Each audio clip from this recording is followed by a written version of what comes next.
Hello, my name is Gemma Gou Alsina and I'm going to present you my Erasmus adventure in Bologna. I went there on 18th of February 2024 for 1 week to attend the course called Diversity in the Classroom, Teaching Tolerance and Overcoming Prejudice and Discrimination.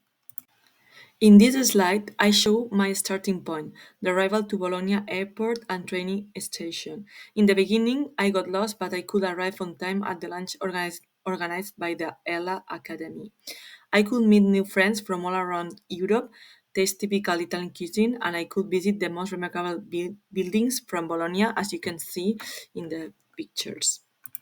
Next days, I could learn a lot of activities to overcome issues of a diverse class, such as the icebreaker activity or the reflection of our identity map, to mention ones. In these slides, you can see the trip I did during the day 3 and the following one, which will be the day 4. And then you can see other interesting methodologies and activities to bring to class, as well as the places that I could visit during the cultural activities. I like to mention two of my best friends there, which were the Portuguese girls, Ana Marisa and Maria Joao, who I went with them to Venezia.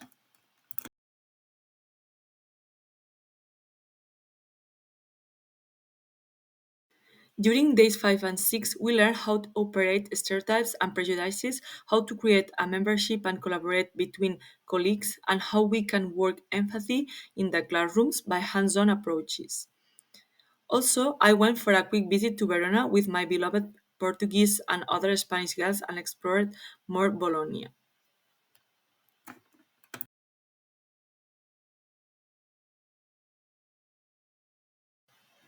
This journey came to the end by the certification ceremony and final free cultural activities in Bologna. I said goodbye to Bologna streets in the company of Greek girls from another course organized by the same company. To summarize, it has been an extremely enriching experience which allowed me to come back home full of friends, knowledge, joy, ideas, and non formal methods to apply both in classroom and in my personal life.